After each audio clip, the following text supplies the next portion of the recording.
प्रेक्षक हो नमस्कार, मी सुरेश वाणी. आपण पाहत आहात विघ्नर टाइम्स. विघ्नर टाइम्समध्ये आपलं सर्वांचं मनपूर्वक स्वागत.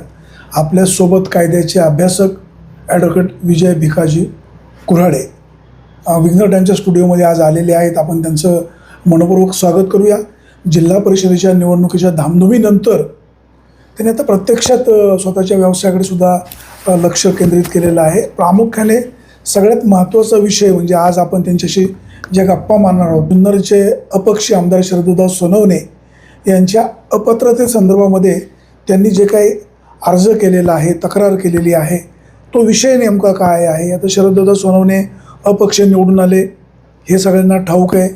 नंतर एकनाथ शिंदेंनी निवडून आल्यावर त्यांना हेलिकॉप्टर पाठवलं हे सगळ्यांना ठाऊक आहे. नारायणगावच्या मुक्ताईच्या प्रांगणामध्ये शरददादा सोनवणे यांचा शिवसेना प्रवेश सोहळा झाला हे सगळ्यांना माहिती आहे, सगळ्यांनी पाहिलेलं आहे. परंतु शरददादा सोनवणे असं म्हणत आहेत की मी अपक्षच आहे, मी शिवसेनेमध्ये नाही असं ते म्हणत आहेत. आता त्याचा आपणही दावा करू शकत नाही. त्यांना काय म्हणायचं आहे, काय त्यांना लक लाभो, परंतु लोकांनी त्यांना अपक्ष आमदार म्हणून निवडून दिलं. त्यांचं कार्य पण चांगलंच आहे. शेवटी चांगल्याला चांगलं म्हणलं पाहिजे. पण माणसाला कसं आहे, एकदा खुर्चीवर माणूस बसला की माणूस काही प्रमाणात बिघडतो. हे शरद सोनवणे त्याला अपवाद कसे ठरतील, याच्या अगोदरचे जे आमदार होते त्यांनाही ते लागू होतं. असो, विजयराव आपलं विघ्नर टाइम्समध्ये मनपूर्वक स्वागत. तुमचा सगळ्या विषयावर अभ्यास खूप मोठा आहे. जिल्हा परिषदेच्या निवडणुकीच्या तोंडावर दोन राष्ट्रवादी काँग्रेस एकत्र येण्याची चर्चा सुरू होती. शरद पवार, अजित पवार यांच्या काही बैठका झाल्याची चर्चा माध्यमांवर होत होती. दुर्दैवाने अजितदादांचं निधन झालं. आता त्या विषयाला काय म्हणतात त्याला फाटा फुटला म्हणा किंवा त्याच्यावर असं कोणी फारसं बोलत नाही. म्हणजे पवारसाहेबांच्या भूमिकेबद्दल नेहमीच एक तयार होतो किंवा डबल अर्थ काढतात. पवारसाहेब समजून त्यासाठी घ्यावे लागतात. उथळ मातांना आपण काही वाक्य बोलून जातो. अजित पवार त्यांना समजून घ्यायला, अजितदादा आणि आदरणीय पवारसाहेब यांच्या बैठकीच्या नंतर जो निर्णय झाला, पुणे जिल्ह्यामध्ये असेल आणि काही जिल्ह्यांमध्ये असेल, आपण राष्ट्रवादी काँग्रेस पक्ष हे घड्याळ चिन्हावर लढू आणि एका चिन्हावर लढल्यानंतर आपल्या मतांचे विभाजन होणार नाही आणि बाकीच्यांना फायदा होणार नाही याची आपण काळजी घेऊ. कारण जे काही नगरपालिकांमध्ये हा प्रकार घडल्यामुळं अनेक नगरपालिकांमध्ये आपल्याला त्या ठिकाणी यश मिळालं नव्हतं. म्हणून त्यांनी हा निर्णय घेतला आणि कुठंतरी एका दिशेनं हा प्रवास सुरू होता की पक्षाचं विलिनीकरण करावं. घड्याळाच्या दिशेने दोन पक्ष एकत्र म्हणजे घड्याळाच्या दिशेने असेल किंवा दुसऱ्या दिशेने असेल, पण एकत्रीकरणाचा विचार सुरू दिशेने असता तर झडपीचे उमेदवार घड्याळ उभे नसते केलं ना. नाही, त्यांचा निर्णय ज्यावेळी झाला ना आता घड्याळ लढायचं, तो सगळ्यांनी मानला. जिल्ह्यामध्ये आदेश सगळं मानून सगळे एकत्र झाले, कारण ते एकच आहेत. फक्त दादा काही लोकांना घेऊन सत्तेबरोबर गेले होते आणि पवारसाहेबांना त्या भाजपवर जाण्याची भूमिका त्यांची नव्हती म्हणून ते गेले नाहीत, म्हणून तो पक्ष जागेवर राहिला. ठीक आहे ना, जे घडलं ते सगळ्यांसमोर आहे आपल्या. पण पक्षाची एकूण विचारधारा दोघांची एकच आहे की सगळ्या जाती धर्माला सोबत घेऊन जाऊन आपण या राजकारणामध्ये काम करावं, सगळ्यांना समन्वयी बुद्धीने काम करावं. या सगळ्या प्रक्रियेमध्ये ज्यावेळी याच्यामध्ये सुरुवात झाली होती की दोन पक्ष एकत्र येत असताना त्याच्यामध्ये कशा प्रकारे ते मनोमिलन सगळ्यांचं घडून आणावं, याच्यावर काही खलबतं झाली असेल नेत्यांची. ही निवडणूक संपल्यानंतर आपण एकत्रीकरणाचं सगळं प्रक्रिया पार पाडू असंही घडलं असेल. पण दुर्दैवाने नंतरच्या काळामध्ये पवारसाहेबांची पण तब्येत त्या ठिकाणी बिघडली. ते पुण्यामध्ये रुबी हॉलला ॲडमिट होते. नंतर राज्यसभेची निवडणूक आल्या, त्यांना उमेदवारी त्या ठिकाणी दिली. साहेब पुन्हा बिनविरोध निवडून गेले आणि या सगळ्या प्रक्रियेमध्ये विलिनीकरणाच्या चर्चांना ब्रेक लागला. कारण सरकार त्या ठिकाणी जे काम करते त्याच्यामध्ये शिंदेसेना असेल किंवा भाजप असेल किंवा दादांचे राष्ट्रवादी काँग्रेस पक्ष असेल, याच्या सगळ्या ह्या स्थित्यंतराच्या कालखंडामध्ये आदरणीय सुनेत्राताईंना त्या ठिकाणी जबाबदारी मिळाली. त्या उपमुख्यमंत्री झाल्या, त्या राज्याच्या मंत्री झाल्या, जिल्ह्याच्या पालकमंत्री झाल्या आणि या सध्या चर्चांना पूर्णविराम मिळालेला आहे. परंतु कुठंतरी पावलं ही दोन पक्ष विलिनीकरणाच्या दिशेनं त्या ठिकाणी होती आणि ही आम्हा दोन्ही राष्ट्रवादी काँग्रेस पक्षाच्या दोन्ही सगळ्या कार्यकर्त्यांना आनंदाची बाब होती. कारण आपल्या सामान्य माणसासाठी या पश्चिम महाराष्ट्रामध्ये असणारं जे नेतृत्व आहे ते आदरणीय पवारसाहेब आणि अजितदादा या पवार कुटुंबाकडे या निमित्ताने पाहिलं जातं. एक फार मोठा आधारवड म्हणून त्या कुटुंबाच्या नेत्यांकडे पाहिलं जातं आणि आजही तमाम महाराष्ट्रातल्या सगळ्या लोकांना ही अपेक्षाच आहे की हे कुटुंब दोन्ही जे काही पवार कुटुंब जे आहे दोन पक्षांमध्ये त्यांनी एकत्र येऊन या महाराष्ट्र सर्वांगीण विकासासाठी योगदान त्यांनी आधीचं द्यावं, ही भूमिका सगळ्यांना मान्यच आहे. विजय शरद, तुम्ही कायद्याचे अभ्यासक आहात, एक नामवंत विचारवंत, तुमच्या बुद्धी म्हणजे प्रगल्भ विचार तुमचे आहेत. राजकारणामध्ये नेहमी यश येईलच असं नाही, अपयश येईल सोबत कायमच करेल असं नाही. जिल्हा परिषद निवडणुकीला तुम्ही लढलात, अपयश आलं. आता तुम्ही अतुल शेठ बेनकेंचे मित्र राहिलेले आहात. या तालुक्याचे आमदार शरद सोनवणे अपक्ष लढले, नंतर ते शिवसेनेमध्ये गेले. ते असं म्हणतात मी शिवसेनेमध्ये गेलो नाही, मी अपक्षच आहे.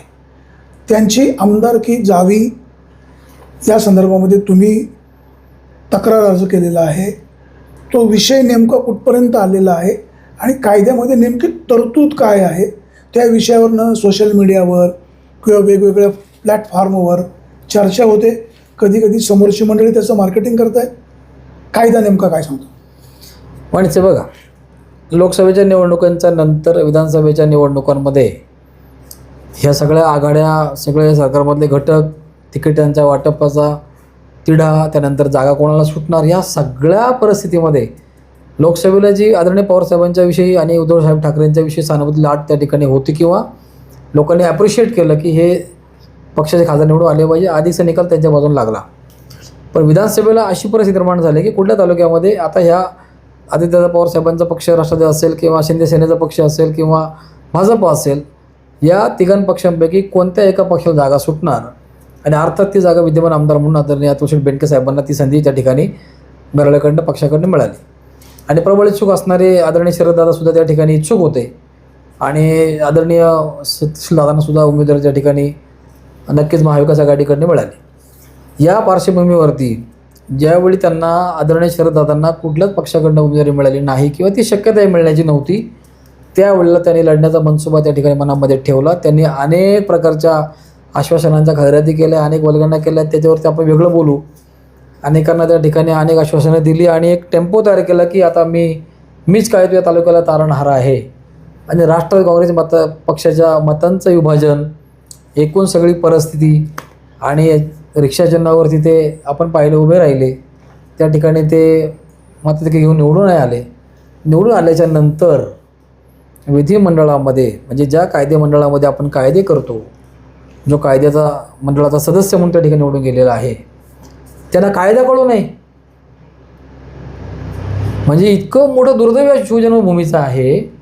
कायदे मंडळाच्या सदस्य म्हणून आपण निवडून गेल्यानंतर कायदे मंडळामध्ये आपल्याला कायदा कळत नाही, इतकं अज्ञान प्रदर्शित झालं. आणि तुम्ही अपक्ष निवडून आलेले असताना सुद्धा तुम्ही एका राजकीय पक्षामध्ये प्रवेश केला, ज्याचा उपमुख्यमंत्री म्हणून आणि जे काम करत आहेत, जे ज्या पक्षाचे आता सर्व आहेत, आदरणीय एकनाथ शिंदे साहेब पक्षाचे प्रमुख आहेत, त्यांच्या उपस्थितीमध्ये नारायणगावच्या वेशीवर त्या व्यासपीठावरती दादांचा प्रवेश सर्व साक्षीने झाला. तुम्ही त्या ठिकाणी होतात. त्याची भाषणं, त्याच्या बातम्या, प्रवेशापूर्वीचं वातावरण, नंतरचं वातावरण. शेड्यूल 10मध्ये स्पष्टपणानं नमूद आहे, जर कोणी असा कुठल्या राजकीय पक्षाने पुरस्कृत केलेला नसेल असा अपक्ष निवडून आला असेल तर तो कुठल्याही पक्षामध्ये प्रवेश केल्यानंतर सदस्य म्हणून अपात्र राहील किंवा निरर्हता त्याची होईल.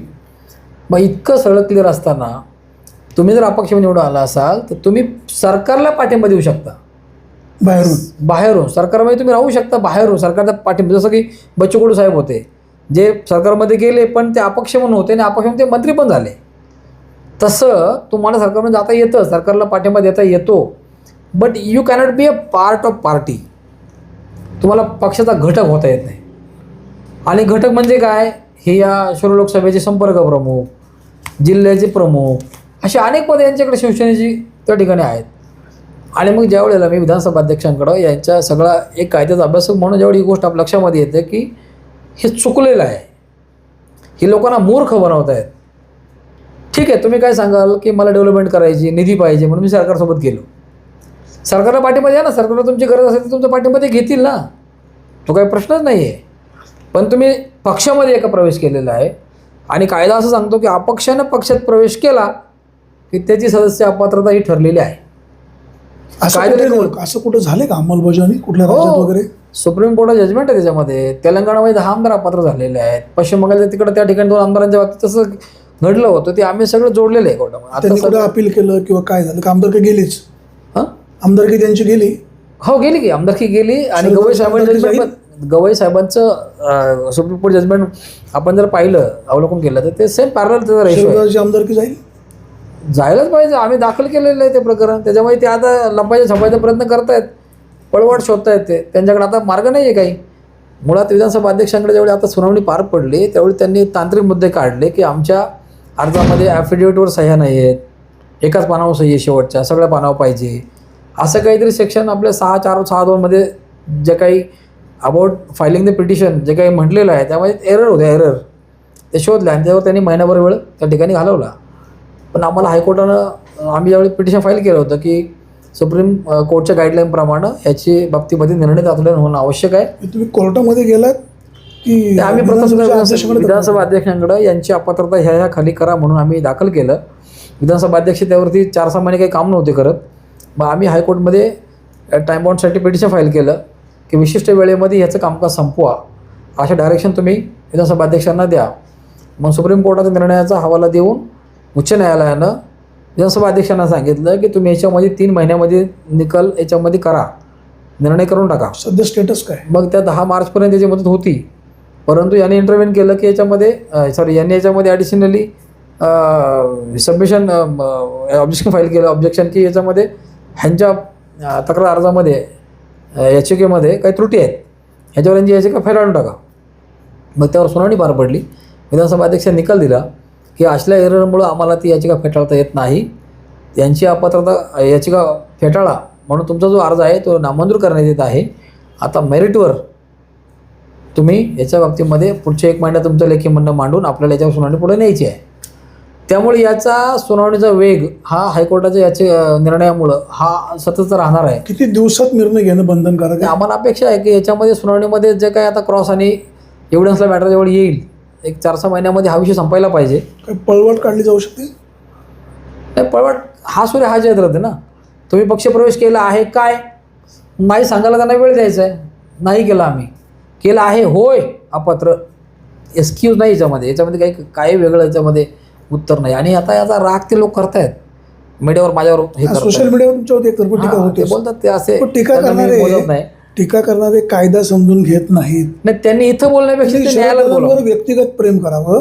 परंतु जो माणूस आमदार झालाय त्यांना कायदा आमच्या उल्लंघन होत असेल. खाजगी कार्यक्रमामध्ये उद्घाटनाच्या कार्यक्रमामध्ये कोरड्यांचा कार्यक्रम होता, त्या ठिकाणी दादांनी फार आगपाखड केली. काही लोक माझ्या आमदारकीच्या मागं लागलेत वगैरे, आणि मी त्यांना त्या ठिकाणी पण सांगितलं की पदाचा अहंकार इतका असू नये.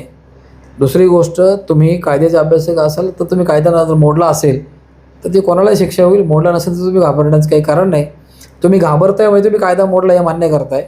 दुसरी गोष्ट, तुम्हाला जाहीरपणाने याच्यावर बोलावं लागते. तुम्हाला जे बोलायचे ते न्यायालयात बोला, जाहीरपणाने कुठे बोलण्याची गरज नाही. तिसरी गोष्ट, दबाव टाकण्याचा प्रकार याचा अर्थ याचा अर्थ तक्रारदारावर दबाव टाकायचा दबाव नाही. मी ते कोर्टात मेन्शन करेल, माझ्याकडे व्हिडिओ क्लिप पण आहेत.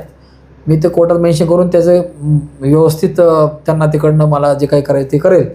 दुसरी गोष्ट, तुम्हाला ही राजकीय व्यासपीठ नसताना बोलण्याचं काही तिथं गरज नव्हती. आणि जर मी बोललो तुम्हाला जाहीरपणानं, तर तुम्ही सहन करायची तयारी ठेवा. कारण शब्दसंग्रह तुमच्याकडे जास्त नाही, ते आमच्याकडे पण तेवढा ताकदीचा आहे. शेवटी आमचे शब्द नाही, मास्टरचा भागच नाही आहे. सोशल मीडिया मास्टर म्हणून टीका होते, शब्दसंग्रहाचे मास्टर आहात. शब्दसंग्रह नसेल तर आपल्याला मग बघा, कोणी पण असं जर बोलायला लागलं, टपल्या मारायला लागलं तर आपण त्याला आपली ताकद दाखवच लागेल, आवाका दाखवच लागेल. पण एक आहे, ठीक आहे, त्यांनी आपली ही वैचारिक लढाई आहे, ही काही व्यक्तिगत स्वरूपाची कोणाची नाही. त्यांच्या आमदारकीनं मला काही अडचण होती असा पण भाग नाही. पण एक कायदा जो आहे बनलेला, मग तो कायदा तुम्ही खिशात घालून फिरता का? कायदा मध्यंतरी म्हणाले होते मला ते नोटीस आलं, ते दाखवलं आम्ही विधानसभा अध्यक्षांना आम्ही दाखवलं की तुमच्या खुर्चीला ह्यांनी असं गृहीत धरलेलं आहे आणि हा या खुर्चीचा अस्मितेचा प्रश्न आहे. या कायद्याला नोटीसला जर काही किंमत नसेल त्याच्या बाबतीमध्ये तुम्ही बघा, आम्ही तुमच्याच चॅनलला तिथं होतं, ते दाखवलं तिथे सगळं. त्यांनी दाखवलं गव्हर्नमेंटला की हे इतकं लाईटली घेऊन बोलतायत. आणि मला वाटतं त्याच्यावरती प्रॉपर ॲक्शन त्यांच्याकडनं घेतली जाईल आणि आम्ही त्याचा पाठपुरावा अखंडपणाने करणार आहोत. यांना फार घमेंट असेल, कोणाला जाहीरपणे बोलण्याची जिथल्या खुमखुमी असेल, यांनी बोलावं, त्याला तेवढ्या ताकदीनं आम्ही उत्तर देऊ. व्यक्ती स्वातंत्र्याचा भाग आहे, त्यांना जसं बोलण्याचं स्वातंत्र्य आहे तितकंच मला नाही. सामान्य टीका करतात ना, त्यांनी बेजावदार टीका केली होती, काय सहन करायला आम्ही काही शंड आहोत का? त्यांना आम्ही आलेलं कार्य करणार ना. ही टीकेचा भाग आहे, हा उत्तर शब्दाचा आहे ना. ही लढाई वैचारिक आहे ना, ही काही समोर काय मारामारी करायची लढाई विचारांनी व्हावी, 100% लढली पाहिजे. आम्ही दाखल केलंय, तुमचं उत्तर मांडा. तुम्हाला कळते तुम्ही चुकलेत, तर तुम्ही इकडं कशाला आगपाखड करताय? तुमची चूक असेल, कायदा मोडला नसेल तर घाबरू नका, अजिबात घाबरू नका, मला काही घाबरू नका. कायदा मोडला असेल तर घाबरा. तर विधानसभेचे अध्यक्ष काय निर्णय घ्यायचा तो घेतील किंवा तुम्ही वरच्या कोर्टामध्ये अपील कराल, काय जे असेल ते. आमदारकी समजा जर त्यांची गेली तर ते किती वर्ष पुढे निवडणूक लढवण्यास त्यांना ही अपात्र ठरतील. टर्म त्यांना ही टर्म लढता येणार नाही, या टर्ममध्ये भाग घेता येणार नाही. विषय एवढाच आहे. ह्या वेळची त्यांची आंदोलन. आता मला सांगा, बाळासाहेब थोरातांनी तिकडं संगमनेरमध्ये खताळांच्या विरोधामध्ये हायकोर्टामध्ये पिटिशन फाईल केलेलं आहे. तिकडं लंकेंच्या विरोधामध्ये विखेंनी पिटिशन फाईल केलेलं होतं. असं काय नाही, ते काही लोक एकमेकांवर अशी टीका करतात. जे काय बोलायचे कोर्टात बोलतात. उच्च न्यायालयानं बाहेर त्या विषयावर बोललं पण नाही पाहिजे. उच्च न्यायालयानं विखेंची याचिका फेटाळली की तुम्ही लंकेंवरती उगाचच काहीतरी आरोप करता किंवा काही जे काय म्हटले ऑर्डरमध्ये फेटाळलेली आहे. किंवा इथं संपत्ती त्या ठिकाणी लपवली म्हणून न्यायालयाची आपल्या आयोगाची फसवणूक केली म्हणून थोरातांनी खताळांवरती पिटिशन फाईल केलं आहे की निवडणूक आयोगाची इथं फसवणूक झालेली आहे, प्रॉपर्टी हिडन आहे, लपवलेली आहे, चुकलेली माहिती भरली, खोटं ॲफिडेविट आहे. जर तसं सापडलं तर त्यांना पण घरचा रस्ता आहे ना. असं काही नाही इथं काही जर ते वेगळं काय अपात्र ठरले तर लगतची निवडणूक लढवता येत नाही की 6 वर्ष अपात्र होतात. नाही. याच्यामध्ये कसं आहे, विधानसभा अध्यक्षांच्या त्या कायद्याची प्रोविजन अशी अपात्र आलं म्हणजे तुम्ही या ठिकाणी या पदावर आलात, तुम्ही पदावरून पाय उतर व्हाल ह्या टर्म पुरतं. त्यांना ह्या टर्ममध्ये लढता येणार नाही. पुढे टर्ममध्ये ते का ह्या टर्ममध्ये का लढता येणार नाही? त्याचं काय reason? तुम्ही कायदा मोडला ना. तुम्ही म्हणजे पहिली ही 25 वर्ष म्हणजे थोडक्यात असं आहे की अपक्ष म्हणून तुम्हाला लोकांनी निवडून दिलं. अनेक पक्ष असताना लोकांनी कुठलाच पक्ष स्वीकारला नाही. मेजर लोकांनी अपक्ष स्वीकारला. मग लोकांनी जर अपक्ष स्वीकारले तर तुम्ही पक्ष नाही स्वीकारायचा. मग ती मताशी प्रतारणा होते. मताशी प्रतारणा झाली त्या मतदारांच्या मताशी, म्हणून तुम्ही अपात्र आहात. हाच कायद्यामध्ये खरा अर्थ त्या 5 वर्षासाठी फक्त त्या टर्म पुरते. टर्म समजा शरददादांनी अध्यक्षांकडून समजा निर्णय त्यांच्या विरोधात गेला, कोर्टात गेले आणि शेवटच्या 5व्या वर्षाच्या 6 महिन्याच्या दरम्यान जर हा निकाल लागला तर ते पुन्हा निवडणुकीला उभे राहू लढू शकतील ना, काही नाही अडचण. त्यांना शुभेच्छा. ते मुख्यमंत्री हो राज्याचे, आमचं काही म्हणणं नाही. दादा कायदा पाळावा. हा अगदी ते राज्याचे नाही, आम्हाला सन्मान आहे. आमच्या शिवभूमीचा माणूस जर मुख्यमंत्री झाला तर त्यांना आमच्या भरभरून शुभेच्छा आहेत. दादासारखा आक्रमक माणूस, दादासारखा राजकारणात मुसंडी मारणारा माणूस इतका वेगानं, पण ती त्यांची वेग आहे ना त्यांचा, तो चांगला आहे ना राजकारणातला त्यांचा ट्रॅक चुकतो का मग? हां. मग आता ते कुठंतरी कधी पटरी जरा म्हणजे आम्हाला पण डाऊट आहे की त्यांना पक्षात ह्यासाठीच घेतलं की काय. म्हणजे ज्यांनी घेतलं त्यांना याचा कायदा माहीत नव्हता काय. प्रवक्तेपद द्यायला पाहिजे होतं का? नाही नाही नाही नाही ज्यांनी पक्षात घेतलं त्यांनी पण पक्ष घेतला हा कायदा त्यांना माहीत नव्हता का? त्यांनी तर कशाला घ्यायचं? त्यांनी काय सांगायला पाहिजे, नको येऊ पक्षात बाबा, ते आमदारकी जाते, तुम्ही राहा, तुम्ही आमच्याबरोबर आहात, काय हरकत नव्हती ना. ते शिवसेनेचे आहेत, लोकांना माहीतच आहे. फक्त ए सेनेचे का बी सेनेचे ह्या जम्पिंग त्यांच्या उड्या इकडून तिकडे झालेल्या आहेत. आणि ते कुठल्याही पक्षात लोकांना काही वाटत नाही, कारण ते कधी कुठल्या पक्षात जाऊ शकतात. त्याची निष्ठा बिष्ठा त्यांच्याकडे काही नाही आहे. कुठलीही व्यक्ती म्हणजे आता तो आमदारकीचा आपण पाहतो की माणूस त्या खुर्चीवर बसला की बदलतो. शरददादा सोनवणे 5 वर्ष आमदार नव्हते तेव्हा ते खूप माइल्ड होते. त्याच्या अगोदर ते आमदारच नव्हते. लोकांच्या सुखदुःखात जायचे, दशक्रिया, अंत्यविधी, लग्न केली, अनेकांचे प्रपंच कुटुंब उभे केले. की खरंच शरददादासारखा माणूस नाही हे लोकांच्या हृदयाची प्रतिमा निर्माण झाली. तर शरददादांच्या आताच्या वागण्याने हे त्यांच्या प्रतिमेला तडा जातो. नाही काय बघा, तुम्ही एखाद्या रस्त्यावरून जाताना जर शॅमिलियन पाहिला आहे, शॅमिलियन तो डांबरावर असला की काळा होतो, मातीत गेला का मातीच्या रंगाचा होतो, गवतात गेला का हिरवा होतो. जागा बदलली की माणसं रंग बदलतात. कोणत्या माणसाला लागू या खुर्ची का जागा? जागा म्हणजे खुर्ची. अच्छा. गंमत काय आहे, गरज असते ना तेवढी भूक असते त्या पदाची म्हणा किंवा त्या प्रतिष्ठेची म्हणा. त्यासाठी माणूस वाटेल ते करतो. रात्र मग कार्यक्रम कर, लालसा असते खूप मोठी की मला हे पद मिळवायचं. एकदा मिळालं की माणसं वाटतं आपण मका मागाय, ओके आता बस. मग वाटलं तर जायचं, वाटलं तर बघायचं, नाही तर मग ह्या नावाखाली मुंबईचे, त्या नावाखाली पुण्यात म्हणून सांगून लोकांमध्ये एकदा माणसाचं भागलं ना आपण म्हणतो की माणूस बदलतो. सोप्या भाषेत भागलं. आता गंमत काय आहे, दादाच काय राजकारणामध्ये सगळेच पदावर गेल्यानंतर बदलतात काही प्रमाणामध्ये, पण उत्तरदायित्वाची भूमिका जी असते ना ती नाही बदलली पाहिजे. जोखीम म्हणजे आपण पदावर येण्यापूर्वी किती बोलगणा केल्या होत्या, एकही शरददादांची गोष्ट त्यांनी पूर्ण केलेली मला दाखव. तर शरददादा तसं नेहमी असं म्हणतायत की घोषणा मी केली मी बघेन, अहो घोषणा करताना तुम्ही त्याचं मार्केटिंग करता, लोकांना तुम्हाला अहो, विचारण्याचा तुम्ही अधिकार आहे ना. त्या शिवाजी महाराजांचे पाय जे पुतळ्याचे फिरवले, फुलं लोकांनी श्रद्धेनं वाहिली त्या गाडीमध्ये महाराजांच्या चरणावर. किती भावनेशी खेळला तुम्ही. आम्ही जाऊन आलो काल परवा, त्या बघून आलो तिथं काय परिस्थिती आहे. त्या इतका हवा इतका वारा आहे ना, तो पुतळा उभा राहील आणि राहो, म्हणजे एक चांगलं काम आहे ते, त्याला शुभेच्छा आपल्या. पण याचा वापर तुम्ही राजकारणामध्ये मतांसाठी केला ना, हे वाईट आहे. तुम्ही काय काय वल्गणा, सोन्याच्या मंदिरापासून तर ते 10 एकर जमीन घेऊन पुतळ्याच्या घरं देऊ, संदर्भामध्ये हे देऊ, काय काय बोललेत. पुतळ्याच्या संदर्भात असं म्हणाले होते की मी 1 वर्षात उभं करेल. नंतर ते म्हणाले मी असं म्हणलोच नाही. ते म्हणल्याचा व्हिडिओ व्हायरल झाल्यावर ते म्हणाले म्हणलो होतो, त्याला टेक्निकल अडचण, त्याला वेळ त्यांचे लागला. अनेक व्हिडिओ व्हायरल झालेत आणि अनेक व्हिडिओ व्हायरल होऊन पण ते म्हणते ही व्हिडिओ माझे नाहीत, ह्या व्हिडिओशी माझा काही संबंध नाही, मी असं बोललोच नाही.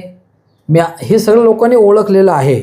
सर त्यांनी ज्या अगोदर घोषणा केल्या होत्या त्याची अंमलबजावणी झाली हे त्यांनी सांगायला पाहिजे ना. त्यानंतर मीच बोललो होतो कधी करायचं मी बघेन सुरू नाही आहे. नाही नाही नाही, ते आणि त्यांचा एक स्वभाव आहे, जास्त प्रश्न तुम्ही खोचक विचारले का ते पत्रकारांसमोर काढतात. माहिती आहे, मुळात पत्रकाराची भूमिका काय खरं असं लोकांसमोर आणणं. तो जे प्रयत्न वास्तव आमचा आहे ते- नेहमीच असतो. हां. काय? त्यांनी काय काय खोटं बोललंय आता हे लोकांना नाही माहिती. पण काय होतंय, त्यांचं माणूस एकदा दोनदा तीनदा हे करू शकतो, त्यांना वाटतं दबाव टाकून आपण सगळं मॅनेज करू वगैरे काहीतरी. असं नाही होत. लोकांना सगळ्या गोष्टी समजतात. ही शिवजन्मभूमी आहे. शिवाजी महाराजांचं रक्त इथं सुट्टी नाही, प्रत्येकाच्या इथं माफी नसानसात नाही. आहे. मी शिवरायांचा मावळा, स्वयंभूषी शिवजन्मभूमीचा किल्लेदार शिलेदार सगळं त्यांच्या विरुद्ध मिळून सगळे झालेलं सगळे आहे. शिलेदार आहेत ना. नाही, ठीक आहे, कोण सगळेच कमी आहेत ना. आहे? कोण कमी आहे? सगळ्यांनाच या मातीचा अभिमान लावतो. तो भाडाला माती लावणं इतकं पवित्र माती आहेच की. तुम्ही काय वेगळं सांगायची गरज आहे. पण ते काय करायचं, ग्लॅमर तयार करायचं, त्याला ग्लॅमर करून त्या ग्लॅमर मार्केटिंग दादा एकदम सुपर करतात. एक नंबर मार्केट आहे. त्यांचे चेले चपाटे एवढे यांचे व्हिडिओ बघून सुद्धा त्यांच्यापासून विचलित होत नाहीत. हे काय जादू आहे ही शोधली पाहिजे. सर मार्केटिंग तुम्ही पण खूप चांगलं करता. जिल्हा परिषद निवडणुकीला तुम्ही खूप चांगलं मार्केटिंग केलं. आपण स्वतःला मार्केटमध्ये पोहोचू नाव प्रयत्न पण चांगलं केला. तुम्ही प्रेझेंट केलं, लोकांमध्ये पॉप्युलर झाला. नाही, पण म्हणून त्यांना मयूर पवारांची माघार घ्यावी लागली. मयूर पवार सारखा तरुण जर आज त्या ठिकाणी रणांगणात असता तर आम्ही मयूर किंवा आम्ही ह्या दोघांपैकी निवडून आलो असतो. मी तर म्हणतो मयूर सुद्धा निवडून आला असतो, बिचारा माझा मित्रच आहे तो चांगला. आजारात आता बरा झालाय. उमेदवारी मिळाली नाही म्हणून सहानुभूती दाखवतो त्यांना. नाही नाही नाही, त्याच्या आधी पण मी मयूरला घरी येऊन सांगितलं होतं की खरोखर तुझ्या मग यंग, मी तर अचानक आलो 1 महिन्यामध्ये, ते पण आता मध्यंतरी मी मंगेश अण्णांचा प्रवेश व्हायचा होता म्हणून मी फक्त घ्या त्यांना म्हणत होतो. आणि देवा शपथ सांगतो, त्यांनी महादेवाच्या मंदिरात शपथ घेऊन सांगितलं होतं. त्यांना विचारा तुम्ही हा प्रश्न काहीतरी, की तुम्ही ज्या देवस्थानच्या अध्यक्ष आहात त्या महादेवाच्या मंदिरात तुम्ही काय शपथ घेतली होती. तुम्ही अतुलजी बेनके साहेबांना विचारा, प्रीतम काळ्यांना विचारा, मंगेश अण्णांना विचारा, ह्या तिघातल्या चौघातल्या कोणालाही विचारा. कुणी शपथ घेतली होती? मंगेश अण्णांनी, अच्छा अच्छा, की मी कोणत्या पक्षातून निवडून लढून काय केलं म्हणून. ठीक आहे. आणि ठीक आहे ना, ठीक आहे, मला ते पण आता काही बोलण्यात अर्थ नाही, ते निवडून आलेत, हरकत आहेत का. त्याचा जनसंपर्क दांडगा होता, एक मात्र पडले सहानुभूती होती. आणि मला मान्य त्यांचा विजय, माझं काही म्हणणं नाही. मी 2 महिन्यामध्ये 1 महिन्यामध्ये आलो आणि लगेच मला पदावर बसवा असं काही माझं काही फार मोठं काम पिंपवणी गावामध्ये नाहीच आहे, काळवडीमध्ये नाहीच आहे, उमरमध्ये नाही, मला मान्य आहे ना. पण पक्षाकडनं एक पर्याय ज्यावेळी आपण देत असतो त्यावेळी तो पर्याय सक्षमपणानं काम करू शकतो, ही ग्वाही लोकांना द्यायची असते. आणि नक्कीच प्रशासकीय कामकाजामध्ये असेल किंवा कुठल्या कामात आपण चांगलं काम करू शकतो मला खात्री आहे. कारण मी गावामध्ये असेल किंवा आणि संस्थांवरती ज्या वेळेला आपण जी संधी मिळाली प्रशासनामध्ये त्या वेळेला आपण ती सिद्ध केलेलं आहे. मग राजकारणामध्ये काटशाचं राजकारण असतं, हा म्हणू नको मग हा पाहिजे, मग अनेक शक्ती कामाला लागत असतात. मग काही आपण लोकांना दुखवलेलं असतं, ते लोक त्या ठिकाणी अपोजमध्ये उतरतात, ती संधी वाट पाहत असतात, त्यात आपण कुठंतरी मागं पडतो, हे होत असतं. पण या सगळ्या प्रक्रियेमध्ये जेवढी ताकद शरददादांना असेल, आमच्या डोके कंपनीला असेल, आळेफाट्यावरच्या मयूरला बसवण्याकरता लावावी लागली ना, इथंच त्यांचा पराभव झालेला आहे. मयूर भाऊ जर बसत नव्हता ना, यांना यांच्या गावात यांच्या पक्षाला इथं जागा मिळू शकत नव्हती. आता मध्यंतरी मी संतोष घोटणेंची एक मुलाखत होती की जे संतोष घोटणे शरददादाचे मित्र आहेत, ते बोलता बोलता असं म्हणाले, ते मयूर पवारांना विरोधी पक्षाचे लोक भेटायला जायचे तर ह्या लोक त्यांच्यावर संशय व्यक्त करायचे. आणि पुढे सांगतो, आणि मंगेश अण्णांना दुसऱ्या पक्षातून घेतलं, मंगेश अण्णा पवित्र झाले आणि मयूर पवारला कोण भेटायला जायचं तर ह्या मंडळींना वाईट वाटायचं. हे कुठलं राजकारण? हां, मग हे काय झालं बघा, आदरणीय शरददादांना सुद्धा जास्त वेळ द्यावा लागला हे सगळं निस्तरायला. तुम्ही पाहिलं सगळं कसं नाट्य घडलं ते. मयूर भाऊनं मळगंगा मातेची त्या ठिकाणी मंदिरामध्ये अनाउन्समेंट ज्यावेळी केली देवीच्या साक्षीनं, तर लोकांमध्ये उत्साह संचारला होता. या पिंपवडीमध्ये जिल्हा बसायचं कोण होईल तर आमचा मयूर भाऊ होईल. ठीक आहे, म्हणजे युवा कार्यकर्त्यांचा जोश मोठा होता. जोश आला होता आणि तुम्ही ते सगळं चित्रीकरण त्या ठिकाणी करत होते, माध्यमांच्या सगळं ते चालू होतं. पण या सगळ्या प्रक्रियेमध्ये त्यांनी एक धडा घेतलेला आहे की याच्यामध्ये लोकांचा रेटा जो असतो ना तो कोणी थांबवू शकत नाही. पण ठीक आहे, आता दादा गेल्यानंतर सगळी आम्ही यंत्रणाच बंद केली प्रचाराची. त्या ठिकाणी कोणीच प्रचार करताना दिसत मग नव्हतं. आमदार तर म्हणतात राष्ट्रवादी काँग्रेसला अजित पवारांच्या निधनाचा फायदा झाला. नाही बघा, तसं नाही आहे. मुळात आमदारांचं गाव पिंपळवंडी आहे, तो ऑल ओव्हर तालुक्यामध्ये नाही झाला असेल किंवा नसेल हा भाग नाही आहे. त्यांनी काही अशी कारणं शोधली नाही, तसं पण नाही आहे. दादांना लोकांनी मत द्यावं ही भावना होती, उमेदवारांना फायदा झाला ते दादांचं कर्तृत्व पण होतं ना. म्हणून त्याच्यामध्ये जिल्ह्यासाठी मोठं योगदान 73 पैकी 51 जागा राष्ट्रवादीच्या आल्या जिल्ह्यात, काय वाद नाही. 17 राष्ट्रवादीची येणारच होती, ती 10 संख्येने वाढली असेल, 9-10 जागा वाढल्या असतील, आपल्याकडे 1-2 जागा त्या वाढल्या असं त्यांचं मत असेल. पण मुळात त्या ठिकाणी ती जी सगळे उमेदवार आहेत ना ते सगळे त्यांची पात्रता आहे किंवा त्यांच्याकडे कॅपॅसिटी आहे असं बघून लोकांनी वोटिंग केलेलं आहे. असं नाही की नुसतं दादाचं झालं, दादाचं सहानुभूतीचा फायदा आहेच आहे. पण राष्ट्रवादी काँग्रेस पक्षाला मानणारा वर्ग या तालुक्यामध्ये मोठा आहे. बेनके साहेबांना मिळालेली मतं असतील आणि सत्यशील दादांना मिळालेली मतं असतील, याचा विचार आपण जर केला तर पवार कुटुंबाला मानणारं हे मतदान आहे, पक्षाला मानणारं हे मतदान आहे. शेतकरी बेनके एकत्र असते 100% यांचा घासच नव्हता, यांना विषयच नव्हता यांचा काय. यांनी आता ते उगाच दोघात तिसऱ्याचा फायदा असं शरद झालं. मागे पण असं म्हणायचे आशाताई उभे राहिले म्हणून अतुल बेनके आमदार झाले. मग आता सत्यशील दादा उभे राहिले म्हणून शरददादा आमदार झाले. हा असंच झालं ना, मताचं फिवगणी झालीच ना, ती नाकारता कशी येईल आपल्याला. आणि दुसरं कसं होतं, शरददादांचा प्रचाराचा जो काही अजेंडा होता, पिंपरीचं आंदोलन, ॲम्ब्युलन्समध्ये जाऊन तिकडं मंत्रालयात, म्हणजे मलाच काय तो बिबट समस्येचा कळवळा आहे, मलाच काय ते आता मी रेस्क्यू सेंटर उभं करणार आहे. मी सुटलं नाही ना, प्रश्नही सुटला नाही, त्यांनी त्याकडे पाहिलंही नाही. आज त्याचा कुठं 1000 बिबट इकडं आणि 1000 बिबट तिकडं, नर इकडं माझी तिकडं. बिबट सफारीचे जनक बिबट सफारीचं कुठं काय झालं. काय सफारीचं पुढे दादांच्या काळात 1.5 कोटी सर्वेक्षणाला पैसे आले, आतुशीटने ते पैसे आणले, सर्वेक्षणाचं काम त्या ठिकाणी रिपोर्ट DPR काय तयार झाला असेल नसेल, त्याला बजेटला तरतूद केली. फडणवीस साहेबांनी घोषणा पण अर्थमंत्री म्हणून केली मागच्या काळात. आज ह्या बजेटला तर काही त्याचं हालचालही नाही, त्याचं कुठं टेंडरही नाही, ते कामाचंही काही स्वरूप कुठं दिसत नाही. लोकही विसरतील का काय असं झालंय. आणि दादा आपले मस्त आमदार म्हणून फिरत आहेत. आता मध्यंतरी ते राजस्थानला गेले होते, त्याच दरम्यानच्या काळात आपले जुन्नर आंबेगावचे प्रांत अँटी करप्शनमध्ये त्यांना पकडलं गेलं. त्यावेळेस दिलीप वळसे पाटील, शरददादा, तालुक्याचे लोक होते बिबट प्रवासात गेले होते कुठला तरी अभ्यास दौऱ्याला. आपल्या 2 तालुक्यांचा प्रांत अँटी करप्शनने पकडला जातो, त्याच्यावर काही असं ते कधी बोलले नाही त्या विषयावर. शरददादांचा या सगळ्या राजकीय जीवनामध्ये त्यांना प्रशासन कधीही हँडल करता आलं नाही. त्यांना प्रशासनातला कुठला अधिकारी चांगलं म्हणतोय मला दाखवा, त्यांच्यावर कुठला अधिकाऱ्यावर यांचा दबाव आहे चांगला म्हणतो असं दाखवा. जेव्हा आपण म्हणतो तेव्हा वाईट कुठला अधिकारी म्हणतो हाही प्रश्न येतो. अधिकारी म्हणू शकत नाहीत, पण त्या अधिकाऱ्यांना आमदाराविषयी ममत्व आहे, कळवळा आहे, आदर आहे असं जाणवत नाही. नंबर 1. नंबर 2, यांचा कुठलाही आदरयुक्त धरारा नाही आणि भीतीयुक्त धरारा नाही. नंबर 3, शरददादा जनतेची कामं अधिकाऱ्यांकडून दडवून करून घेत असतील ना. हा, पण ते काय करतात, त्याचं मार्केटिंग शो करतात, कॅमेरा पुढे करतात. असा वळसे पाटील साहेबांनी जिंदगीत कधी असं केलं नाही. अतुल शेट्टी सुद्धा असं कधी लोकांचं काम मारलं होतं, कधी मार्केटिंग केलं नाही. फोन लावून काम करायचं काम झालं. आणि अधिकाऱ्यांना सुद्धा त्या लोकप्रतिनिधीविषयी प्रेम असावं लागतं. अभ्यासू माणूस आहे हा, आपल्याला अशा तऱ्हेनं विचारू शकतो माहिती, डाटा संकलन आपल्याकडे पाहिजे किंवा काय असं काही. त्या अधिकाऱ्यांना सगळं यांची सगळी माहिती आहे. यांचं मॉरल संपलं असल्यामुळं त्यांना सगळं माहिती आहे की यांच्याकडे काय कंटेंट आहे. ते हे फक्त बोलायला आणि बनवेगिरी करायला हुशार आहे. 2029 लोकांना माहिती. आणि 2029 काय 2029ला 29ला होणार ना, अतुल बेनके साहेब आमदार होणार 100%. आणि असा सुसंस्कृत नेता तालुक्याला आमदार पाहिजे, अभ्यासू नेता तालुक्याचा आमदार पाहिजे, त्याच्याकडे व्हिजन आहे. अहो 380 कोटीचा रस्ता जुन्नर ते पारगाव सिमेंट रोडचं काम चाललंय. कुठं मार्केटिंग केलंय, कुठं केलंय? कधीच मार्केटिंग नाही केलं रस्त्यांचं. आज मी काल जाधववाडीला होतो, जाधववाडीच्या लोकांनी काल कौतुक केलं बेनके साहेबांचं. त्या जाधववाडीमध्ये त्यांना 29 मतं मिळालीत त्या सगळ्या लाटेमध्ये विधानसभेला. ते विचार नाही केला त्यांनी.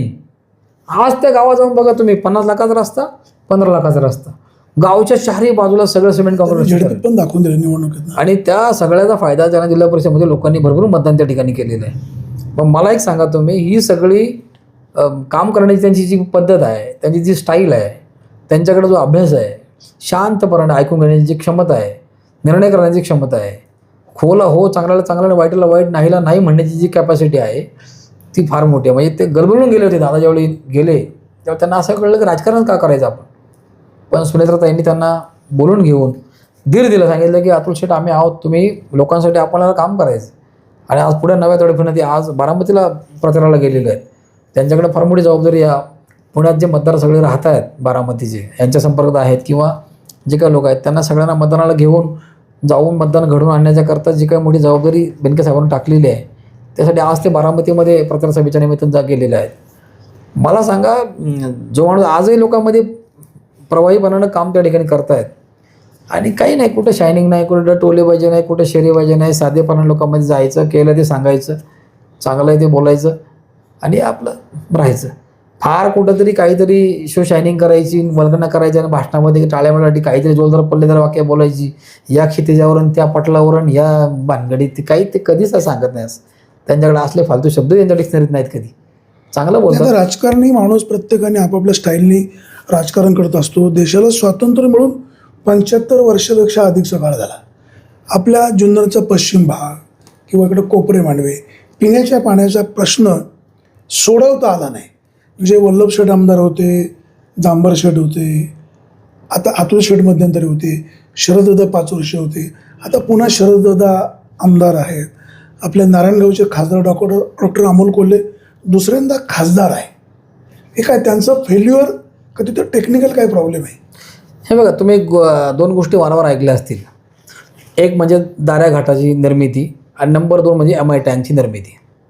आदिवासी बेल्टमध्ये जो आपला इकडून जो सगळा वरचा कोपरे मांडवेपासून तर इकडं तुमच्या वरचा जो आंबे हातवीचा जो परिसर आहे, या सगळ्या बेल्टमध्ये तुम्ही जर पाहिलं, MI टँकची निर्मिती होणं आणि दारेघाट फुटणं हे राजकीय अजेंड्यावर लोकांनी वारंवार हे प्रश्न घेतलेले आहेत. सरकारनं त्याबाबत किती प्रोजेक्टची फ्लेक्झिबिलिटी काय आहे, याला करता येईल का नाही, याचा अभ्यासपणानं कोणी अभ्यास केलेला फार दिसत नाही.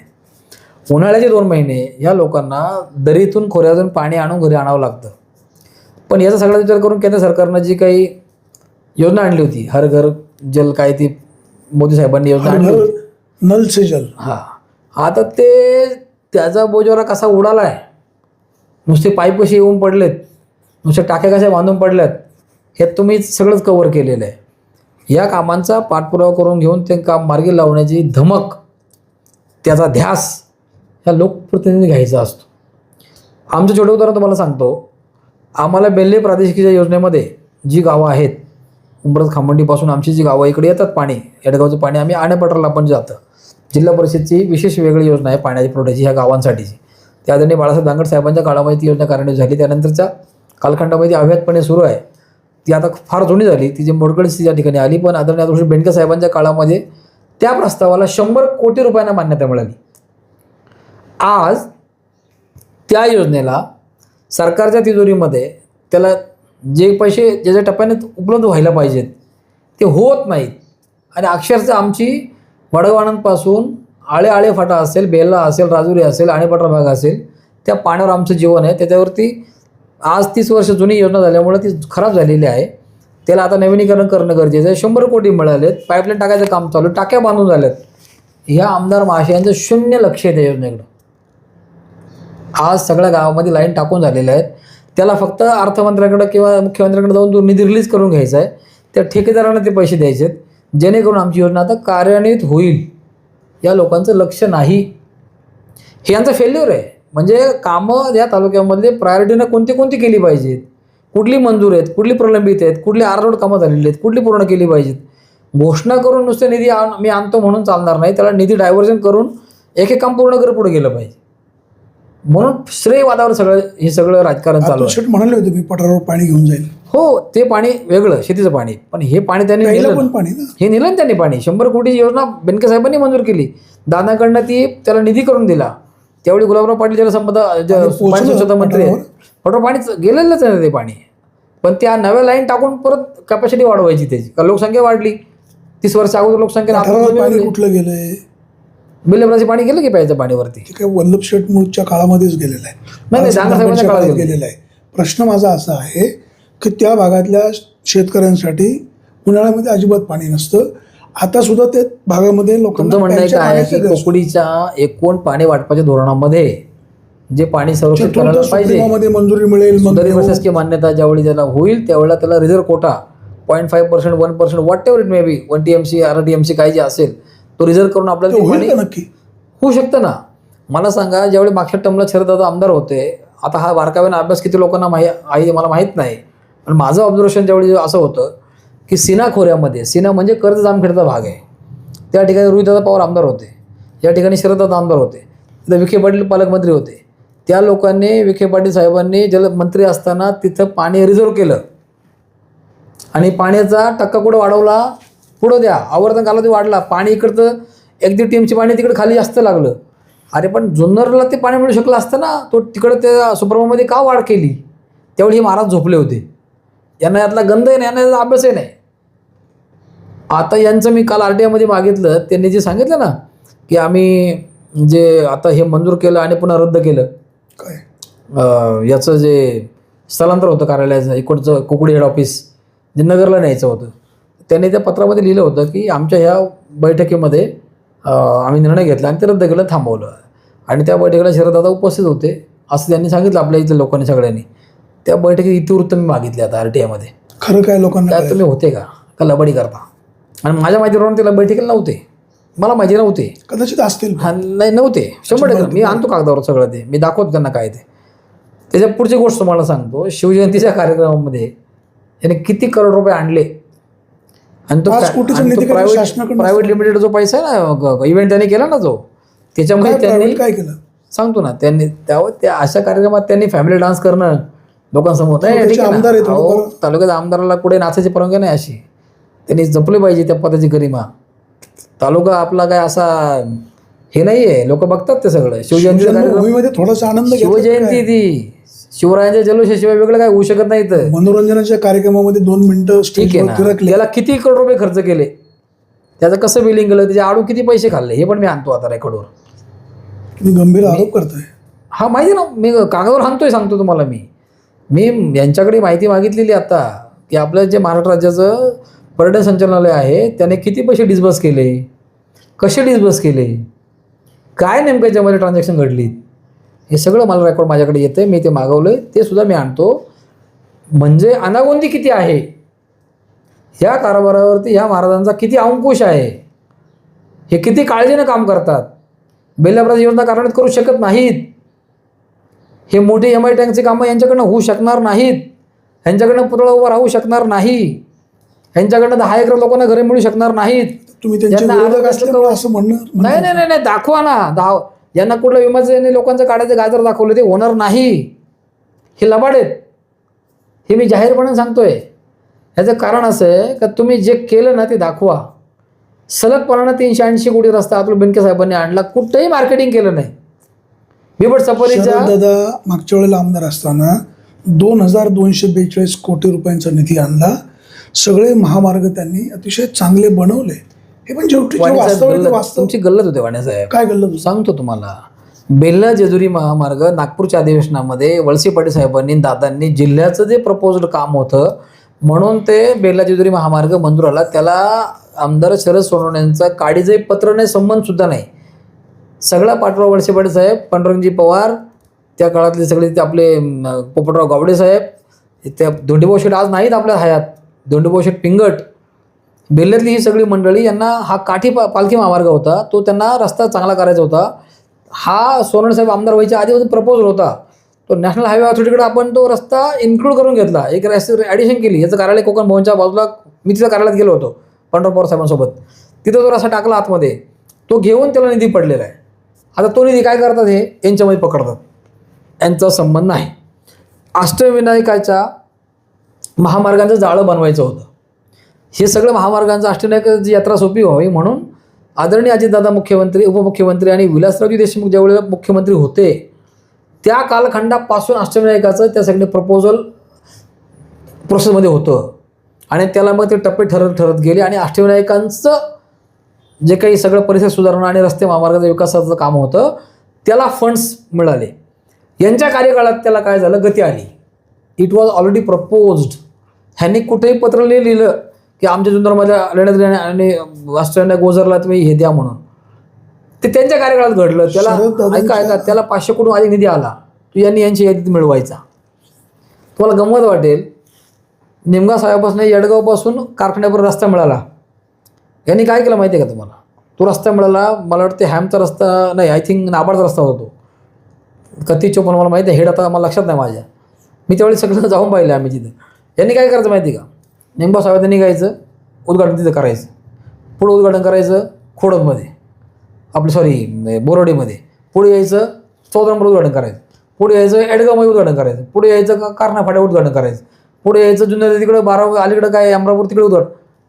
म्हणजे लोकांना काय दाखवायचं. आणि मग त्या गावात काय करायचं माहिती आहे का? समजा एडगाव गावासाठी 4 कोटी, त्याला 1 कोटी कुठले तो पीस उचला तर टाकायचा. कशाला बनवावं नाही करताय? लोकांना कळतंय हो सगळं वाणीसाहेब. ही बनवणी चालणार नाही. अतुल शेट्टी असं नाही केलं आणि असं केलं अतुल, आम्ही त्यांना सांगू तुमचं चुकतंय, खोटे मोठे होऊ नका. तर शरददादांनी तुम्ही काही केलं नाही असं म्हणता. तुमचे जे टॉवर लाईनचा विषय होता, निवडून आले तो मार्गी 3 लावला कोटी रुपये खाल्ले.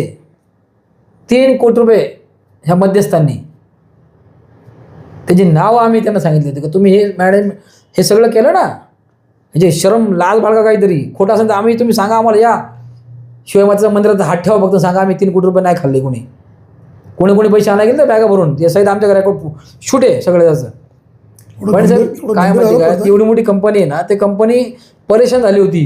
त्यांनी सांगितलं खाजगीमध्ये, आम्ही काय करणार, आमच्याकडे पर्याय नव्हता काहीच, आम्ही सगळं सहन केलं म्हटलं. आम्ही लोकांना सांगितलं आम्ही पैसे घाल. एका रात्री लोक बदललीत. तुम्ही ऐका, आपल्या लढात त्यांना सोडून आपण लढू, आपण नक्कीच. आज आमच्या त्या टॉवर लाईनच्या ठिकाणी तुम्ही पाहिलं ते तिथे टॉवरवाडी झाली. टॉवरवाडी इतकं टॉवर आहे तिथं एका आमच्या घरापुढं सगळ्यांपुढं. काही नाही हो, 1700-1800 आम्हाला भरपाई मिळायला पाहिजे, 955 मिळाली फक्त. आणि ती मिळायला इतके त्रास झाला आमच्या लोकांना.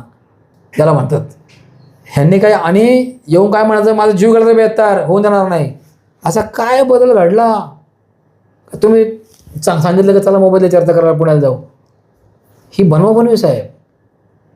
म्हणजे राजकारणात तुम्ही पद मिळवाल, पैसाही मिळवाल, पण लोकांच्या मनात स्थान तुम्ही फार काळ टिकू शकणार नाहीत. राजकारण थोडं करा, पण लोकांना भावेल असं करा, लोकांना आवडेल असं करा. पद तुम्हाला मिळेल ना, 2-4 लोकांच्या मताच्या इकडला तिकडे उलटा पालटा होण्यामध्ये मत तुम्हाला मिळून तुम्ही आमदार परत किंवा पदावरही परत. त्याचे आमदार आहे त्यांच्याबद्दल आपण चांगलं तर बोलायला हवं. चांगले आहेत ते, कुठल्या बाबतीत चांगले आहेत. लोकांसगळं वाढणं चांगले आहेत, लोकांना भेटीगाठी घेण्यात ते चांगले आहेत. अनेक गावोगावी अनेक घरांमध्ये त्यांचे चांगले संबंध आहेत. अनेक लोकांना ते जवळून आपुलकीने भेटतात, अनेकांच्या कार्यक्रमामध्ये सहभागी होतात. चांगले आहेत ते. काही प्रमाणात ते भाषणंसुद्धा चांगली करतात. एकदम चांगले आहेत ते व्यक्ती म्हणून. ते जीव लावतात, राजकीय विरोधक म्हणून तुम्ही त्यांच्यावर टीका करता. अतुल बेनके असं म्हणाले होते की, म्हणजे शरददादा असं म्हणाले होते की शिवसृष्टी अजितदादांनी तिकडे काय पळवलं होतं, श्रीसृष्टीच पळवली होती. ती दादा इकडं बिबट सफारी प्रामुख्याने बिबट सफारी. पण अतुल शेठ असं म्हणाले होते की वडदच्या क्षेत्रामध्ये आपण शिवसृष्टी निर्माण करणार, खासदार कोल्हे आणि अतुल बेनके. त्याचं काय झालं मग? बघा, अगदी एकदम छान प्रश्न आहे. वडदच्या एकूण जलसंपदा विभागाच्या जागेमध्ये आपल्याला खूप छान प्रपोजल आदरणीय कोल्हे साहेबांनी पण त्याचा एक डेमो आपल्याला दिला होता की अशा प्रकारचं आपल्याला वडदमध्ये एक पार्क, एक आपल्याला बिबट सफारी आणि शिवसृष्टी त्या ठिकाणी आपल्याला उभी करता येईल. बिबट सफारी इकडे होती प्रपोज, पण शिवसृष्टी आपल्याला ती उभी करता येईल. त्याच्यामध्ये ते काम करत असताना जलसंपदा विभागाची जागा आपल्याला वर्ग करून घ्यायची होती. महाविकास आघाडीचं सरकार होतं, त्यामध्ये जयंत पाटील साहेब जलसंपदा मंत्री होते, त्यावेळेला पालकमंत्री अजितदादा होते. ते ठिकाणी काम चालू असताना 2.5 वर्षामध्ये सरकार कोसळलं आणि नंतर सरकार आलं महायुतीचं. महायुतीमध्ये दादा गेले, जायच्या आधी ते 1 वर्षभर विरोधी पक्षनेता होते, सरकारमध्ये नव्हते. नंतर सरकारबरोबर गेले. एकदम क्रुशियल कंडिशन ज्याला म्हणतो ना आपण, एकदम विचित्र परिस्थिती, राजकीय विचित्र परिस्थिती ही अतुल बेनके साहेबांच्या काळामध्ये आलेली. ते निवडून आले, कोरोना आला. उद्धव साहेब मुख्यमंत्री होते, सगळे फंड्स कोविडमध्ये डायव्हर्ट झाले, अधिवेशनं झाली नाहीत. 2 दिवसाची अधिवेशनं फक्त संकल्प मंजुरी म्हणून झाली. 2 वर्ष मला वाटतं 1.5 वर्ष त्या कोविडच्या कालखंडामध्ये गेले. नंतर 2.5 वर्षानंतर ते सरकारच कॉलॅप्स झालं. सरकार गेल्यानंतर दादा विरोधी पक्षात बसले हे सगळे लोक. शिंदेसाहेब सरकारमध्ये गेले आणि सरकार स्थापन झालं. वर्षभरानंतर दादा सरकारमध्ये गेले तर सगळं सुरळीत व्हायला आणि पुन्हा तालुक्यामध्ये राजकीय घडामोडी घडत तिकीट आणि संधी आणि हे व्हायला पवारसाहेबांचा सगळा माहोल बनला आणि नंतर लोकसभेच्या निवडणुका झाल्या.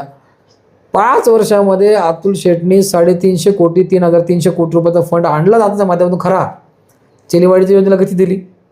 चेलीवाडीचं आमदार झाल्या त्यांनी उद्घाटन केलं त्या ठिकाणी. डुंबरवाडी तुम्ही आला असाल त्यावेळेला बाळासाहेब दानवे साहेबांच्या हस्ते उद्घाटन केलं त्यांनी. तिथून पाईपलाईन सगळी पूर्ण केली. त्याला फंड आणला. तो आळ्याच्या देव सारेडा समाधीपर्यंत ते काम आणलं त्यांनी. बाळासाहेब दांगट तो विषय काढला. ते असं म्हणाले की माझ्या शाळेसाठी मी काही बेनकेकडे निधी मागितला होता, बेनके तो देऊ शकले नाही. दांगट साहेबांनी इतक्याशा गोष्टीवर राग नाही धरायला पाहिजे. मी पण ऐकलं त्याचं तोंडून. मला एकच वाटतं, एक जुना राजकारणी आहे, अनुभवी माणूस आहे, त्यांच्याविषयी आदर आहे सगळ्यांना. 10 वर्ष आमदार म्हणून काम केलेलं आहे, त्यांचा अनुभव आहे प्रशासनातला. अतुल शेठ बेनकेंचा स्वभाव काय माहिती आहे का, थेटपणानं कोणाला दुखवायचं नाही. त्यांनी फंड मागितला आश्रमशाळेच्या वॉल कंपाऊंडसाठी आणि तिथल्या फंडसाठी. मुळामध्ये ती संस्था खाजगी, अनुदान शासनाचं. खाजगी संस्थेला पगार शासनाचा आहे, व्यवस्थापनाला बाकीच्या ॲडमिनिस्ट्रेशनला शासकीय तरतुदीप्रमाणे पैसे मिळतात. पण संस्था खाजगी, तिला डेव्हलपमेंटसाठी त्यांना कुठलाही फंड्स आमदारांना देता येत नाही. हे बाळासाहेब दांगट यांना ठाऊक नव्हतं? माहीत असायला हवं. माहिती असेल ना, काही पळवट असेल ना काही असेल मग. पण त्यांनी का असा राग धरला की बरं त्यांनी नाही दिला म्हणून ज्यांना त्यांनी खांद्यावर घेतलं आणि आमदार केलं त्यांनी दिला का? देतील कदाचित. ते जाऊ द्या, गाजर दाखवू नका तुम्ही. दिला का? अजून तर कंपाऊंड झालेलं नाही. दिला का म्हणजे मग काय साध्य केलं? एक चांगला तुम्ही त्यांच्या अपक्ष भाषण करायला, त्यांना उमेदवार द्यायला तिथे हजर राहिलात, गेलात. पती पत्नी तुम्ही खूप चांगलं त्यांचं कौतुक केलं, त्यांना आमदार केलं तुम्ही, ठीक आहे. आज तुमच्याकडे त्यांची किती म्हणजे याची भावना आहे कृतज्ञतेची की तुमच्यामुळे मी आमदार असं म्हणताय का? ते असेल पण ना, असेल ना, बरोबर. त्याचं काही मार्केटिंग आहे तर घ्या की फंड त्यांच्याकडनं. 22 लाख रुपये घ्या, ते बांधा कंपाऊंड किंवा काही आणखी डेव्हलपमेंट करा. याचा अर्थ असा आहे की आदरणीय बाळासाहेबांना त्यावेळेला अतुल अपेक्षा पूर्ण केलेल्या नाहीत म्हणून त्यांच्यासोबत गेले. तिकडे त्यांचा ब्रह्मनिराश झालेला आहे. जे कायद्यानं होईल ते होईल, जे होणार नसेल ते होणार नाही. अतुल शेटने कधीही खोट्या गोष्टी समर्थन केलं नाही. मी खोटं वल्गणा करून करतो म्हणून म्हटलं नाही. त्यांनी एक गोष्ट त्यांच्या अंगलट आली, मी हा टोल नाका हलवील, इथून बंद करेल. डुंबरवाडीचं हां, पण त्यांना विचारलं मी, तुम्ही असं का बरं लोकांना अश्युअर केलं की मी हा टोल नाका बंद केल्याशिवाय राहणार नाही? त्यांनी मला खूप छान सांगितलं. मी त्याचा समर्थक म्हणून नाही सांगत, त्याचा मित्र मी आहे आणि समर्थकही आहे, वास्तव सांगतो. ते काय म्हणाले की आम्ही हा टोल नाका ओतुर्ड मोराडच्या परिसरापेक्षा आपण तो मड वरच्या भागामध्ये आपण नेऊया. म्हणजे स्थानिकांना जे इथं जुन्नरला ये, ओतूरला जा, हे जे काही असतं ना, ह्याच्या टोलच्या आपल्या अडचण येणार नाही. जो हायवेचा म्हणून घाट ओलांडीन त्याला टोल लागेल. आणि त्याने जागा पण तिकडे पाहिली होती राष्ट्रीय महामार्गाच्या लगत तिकडं मडच्या साईडला. तो टोल नाका तिकडं हलवण्यामुळे ते अपयशी ठरले, मग त्यांना बंद करता आलं नाही. कारण शेवटी राष्ट्रीय महामार्गाच्या कायद्यामध्ये ही तरतूद आहे, टोल नाक्याला जे संरक्षण दिलेलं आहे, जे वसुलीचं जे काही धोरण आहे टोल नाक्याचं, त्याप्रमाणे ते काम होणारच. त्याला कोणी थांबवू शकणार नाही, कारण तो केंद्रात त्याला संरक्षण आहे त्या गोष्टींना, म्हणून ते बंद नाही करू शकत कोणी. पण सवलतीकरता जो त्रास होत होता आपल्याला, शिफ्ट केला असता तर 100% त्याच्यामध्ये आपल्याला काय झालं असतं, यश आलं असतं. ते त्यांना काही त्या ठिकाणी करता आलं नाही. तसंच स्वरूपाचं चाळगवाडी टोल नाकासुद्धा आपल्या आळेखंडीकडे न्यायचा होता. आमदार सोनवणे त्याबाबत बोलले होते की मी ते करील, पण ते करू शकले नाहीत, त्यांना ते करता आलं नाही. याचा अर्थ राष्ट्रीय महामार्गाच्या ह्या विषयांमध्ये आपल्याला हे काम करणं थोडंसं मुश्किल जातं, हे त्यातून पाहायला मिळालं. आता उन्हाळा खूप कडक आहे, सूर्य आग ओकतोय. कोकणी प्रकल्पामध्ये पाण्याचा साठा अत्यल्प आहे, पुढे पाऊस कमी पडणार असं भाकीत वर्तवलं जात आहे. कोकणी प्रकल्पामध्ये जी धरणं आहे त्यातून माती काढायला परमिशन अजून नाही, परंतु मोठ्या प्रमाणात मातीचं उत्खनन होतं आहे, चोरी होते. प्रशासन म्हणतं आहे आम्हाला कोणी सापडत नाही, आणि तिथे तर मात्र शेकडो हजारो ब्रास माती चोरी झालेली आहे. साहेब कसं आहे, कार्यकर्ते जगवण्यासाठी आत्ताचा जो राज्यकर्ता आहे ते हे करणार, कार्यकर्ते जगवायचे. मग तो रॉयल्टी, मुरुम काय, माती काय, किंवा आदेश भागातनं ती विटांची माती असते ती काय, किंवा आमच्या आळेफाटा किंवा आणि भागामध्ये मुरुमाचं वहन होतं ते काय, हे होणार आहे. पण हे जर करायचं असेल तर अधिकृत त्याला तुम्ही परवानगी देऊन करा ना. शासनाचं रॉयल्टी गव्हर्नमेंटला मिळेल ना, फार काही ती नाही आहे. 4-4.5 रुपये ब्रासमागे गव्हर्नमेंटला भरावी लागते. त्यात पण 50 रॉयल्टी काढायची, 200 मुरुम व्हायचा, हे चालूच आहे बाजारामध्ये. पण ह्या सगळ्या गोष्टी जाणीवर दुर्लक्ष यासाठी असं आहे, प्रशासनाचा हा सगळा भोंगळ, आता भोंगळा कारभार वातुशीट बोलले तर भोंगळ कारभार जो आहे ना हा दिसतो.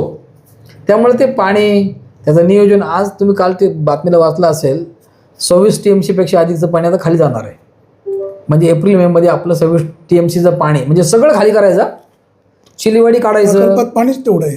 हो, मग आता का चिलेवाडी काढायचं, सगळं काढायचं आणि कुठं जाणार सगळं, आता ते महिनाभर खाली जाणार आहे. मग ज्यावेळी आपल्याकडं मेच्या शेवट जूनच्या 15पर्यंत आपल्याकडं ऊस जगले का मेले, टमाटर जगली का मेली लोकांची, याच्याकडे कोणा दुर्लक्ष राहणार नाही. पण आता याच्यावरती कालवा सल्लागार समिती सदस्य हे किती डोळे त्याकडे ठेवून आहेत याच्यावर सगळं भविष्य अवलंबून आहे. पण त्यात आता हे महाराज आपले जे काही निर्णय करतायत त्यांनी पाण्यावर तर बरेच शब्द बोललेले नाही. पाणी कमी प्रशासनाच्या नियोजनामुळं पडू नये, ते त्यांचे समर्थक असं म्हणतात, धरणामध्ये प्रकल्पात पाणी खूप आहे. खूप म्हणजे किती पुरेल पाणी पाऊस पडेपर्यंत. त्यांना TMC कळतं का किती TMC पाणी साठा आहे, कुठला मृत साठा किती आहे, किती पाणी काढता येतं, पाणी साठा किती राखून ठेवावा लागतो पिण्यासाठी, ह्याचा काय अभ्यास आहे का? आता मला सांगा, पिंपळगाव जोगाचं आमचं जे आवर्तन आहे त्याला जर पाणी जर त्या लेवलला येऊन टेकलं तर आवर्तन करता येईल का? पिंपळगाव जोगाचा टेक्निकल इश्यू वेगळा आहे. तसं नाही म्हणत मी, साठा त्याचा पिंपळगाव जोगा कालव्याला पाणी द्यायचं असेल पारनेपर्यंत, तुम्हाला देता येईल का तो? तुम्ही आता पाहिलं का त्या पिंपळगाव जोगाच्या कालव्याच्या पुढं आज जलसंपदा मंत्र्यांनी त्याच्यामध्ये आता त्यांचं चालू आहे प्रोव्हिजन केली, तिथं स्टोरेज करायचं, स्टोरेज वाढवायचे परत एकदा. काय होतं माहिती आहे का, पाणी पळवायचं काम चाललं आहे आणि यासाठी पत्रकारांची भूमिका खूप महत्त्वाची आहे. काल वळसे पाटील साहेबांनी याच्यावरती खूप चांगलं भाष्य केलं. अतुल पण सांगितलं की आज आपल्याकडचा पाण्याचा जो काही प्रश्न आहे ते उद्या तो वादामध्ये रूपांतरित होणार असेल तर आपलं पाणी आपल्याला राखून ठेवावं लागेल. आपल्या तालुक्यांना जसं की नव्यानं आता मीना आपला जो काही इकडचा प्रकल्प आपल्या नव्यानं जे पाणी द्यायचं आहे या मीना खोऱ्याच्या त्या परिसरामध्ये, वडचा जो उपसा करायचा आपल्याला पाण्याचा, याचा अभ्यास तुम्ही खरं तर आधीच करून त्या पाणी आरक्षित ठेवलं पाहिजे. नाही तर उद्या हे एकदा कागदावर लवादामध्ये एकदा वाटप पाण्याचं झालं की तुम्हाला काहीही करता येणार नाही. पोलीस बंदोबस्तात पाणी खाली जाईल आणि तुम्हाला डोळे कोरडे ठेवून ओले झाले डोळे तरी तिचा फायदा नाही. तुम्ही रडत राहिले तरी ते पाणी तुम्ही डोळे देखत खाली निघून जाईल.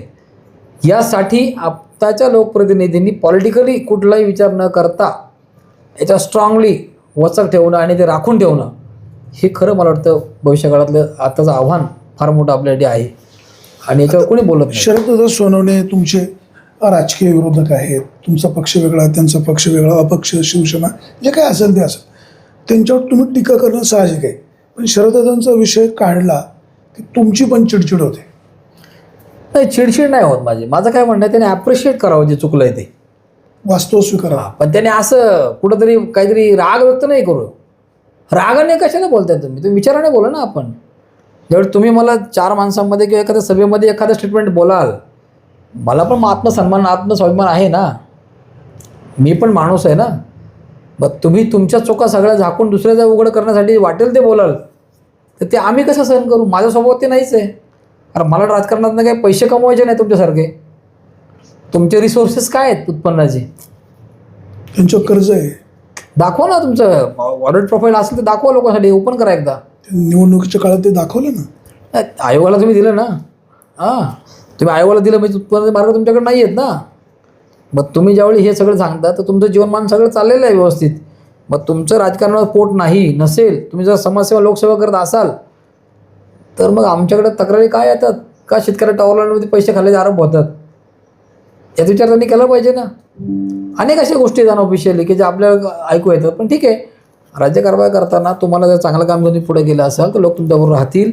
पण तुमचं चुकत त्यांच्यावर बोट ठेवलं तर त्याचं पण तुम्ही स्वागत केलं पाहिजे. कारण ती तुमच्या फायद्याची गोष्ट की अरे आपण हे चुकताना कोणतरी बोट ठेवते, त्याला पॉझिटिव्हली घेणं अत्यंत गरजेचं आहे. आणि लोकशाहीमध्ये विरोधक असणं हे फार आवश्यक आहे.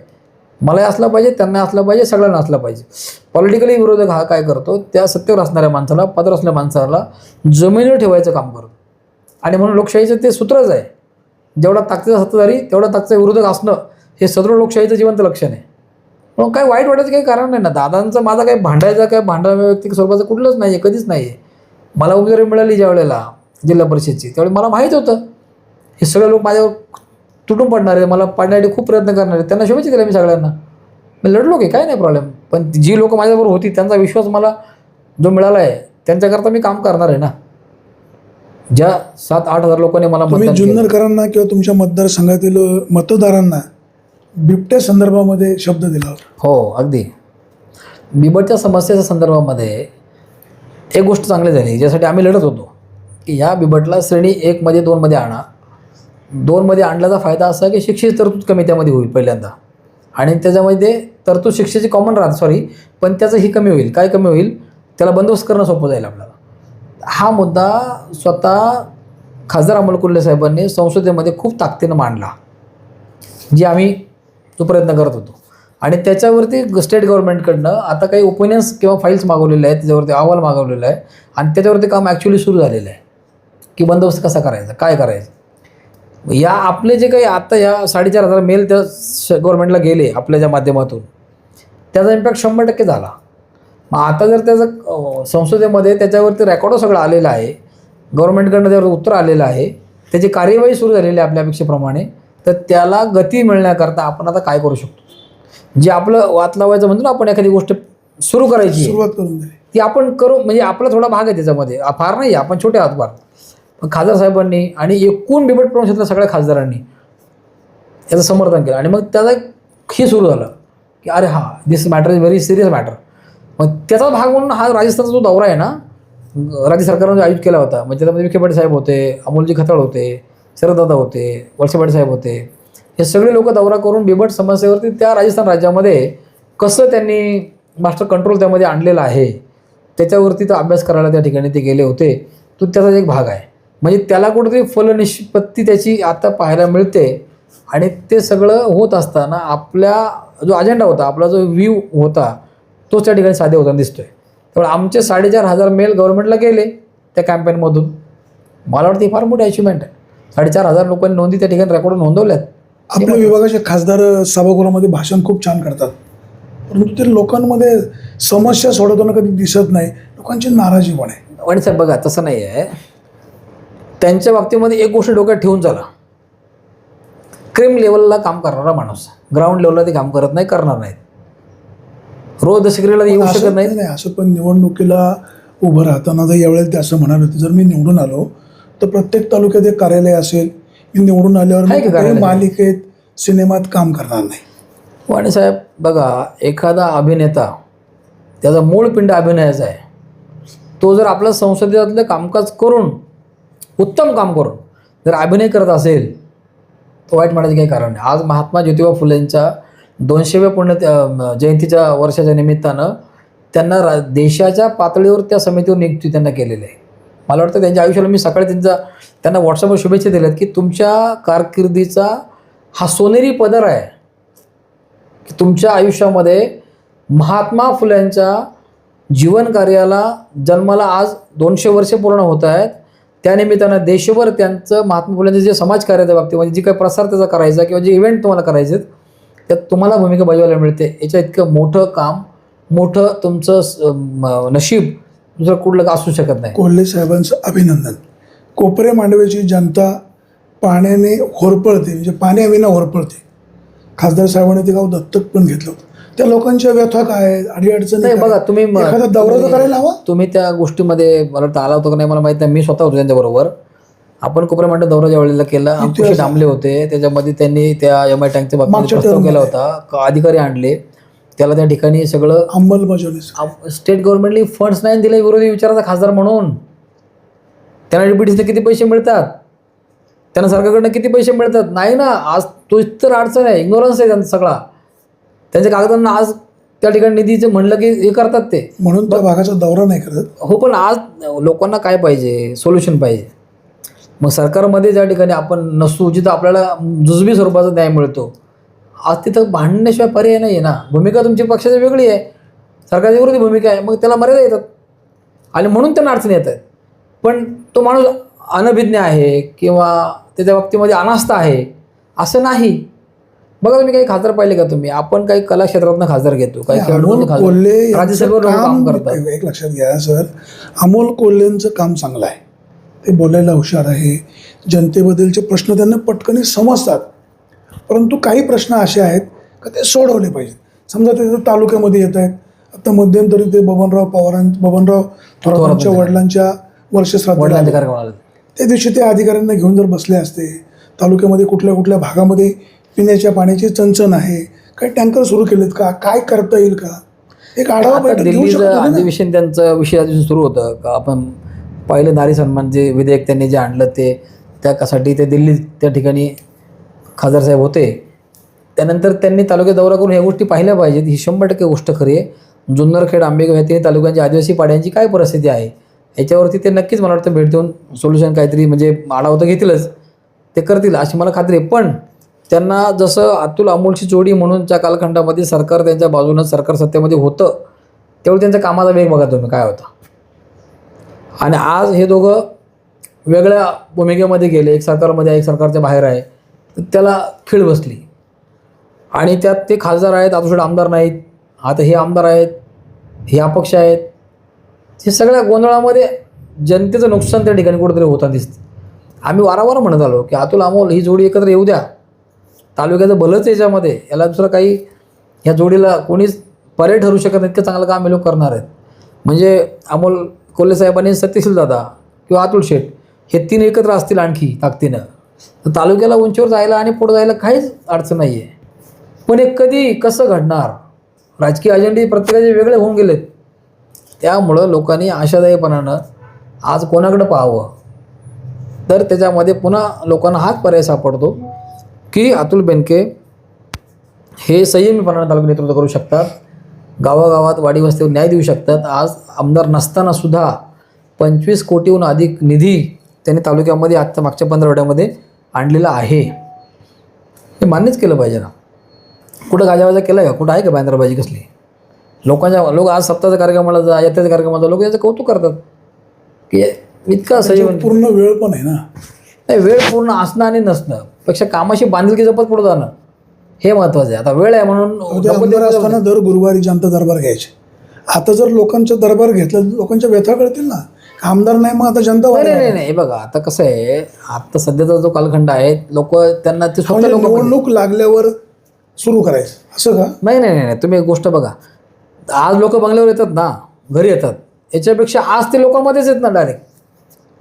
म्हणजे आज त्यांची अवेलेबिलिटी कुठे पण आहे. एखाद्याच्या गावात गेल्यावर सर्वसामान्यांच्या व्यथा कळतातच असं नाही. पण जर जनता दरबार ठेवला चांगली सूचना चांगली आहे. मला वाटतं ते अंमलबजावणी तुमच्या सूचनेचा आदर करतील, त्यांनी करावा. शेवटी लोकांना आपण 2-4 तास आठ उपलब्ध असलो आठवड्यामध्ये एक दिवस कुठेतरी, तर कॉमन मॅनचं कधी मार्गी लागेल ना, लावू शकतं. कारण सत्ता त्यांची आहेच आहे. आज थेट ते पालकमंत्र्यांशी बोलू शकतात, थेट तहसीलदार कलेक्टर कोणाशी डायरेक्ट त्यांचं कामासाठी बोलू शकतात. ते बोलतीलही करतीलही. शेवटी त्याचं आता ते थोडंसं दादा गेल्याच्या नंतर आणि आता जिल्हा परिषद निवडणुकीच्या नंतर थोडासा विस्कळीत माहोल आहे. पण ते संघटनात्मक बैठकीचा आढावा घेऊन नवीन पदांच्या नियुक्त्या करून, काही तालुक्यातले पदं आहेत किंवा आपलं आता काही पंचायत समिती जिल्हा परिषद सुकृतचा विषय आहे, सभापतीपद आपल्याला मिळायला पाहिजे होती, ते मिळालं नाही.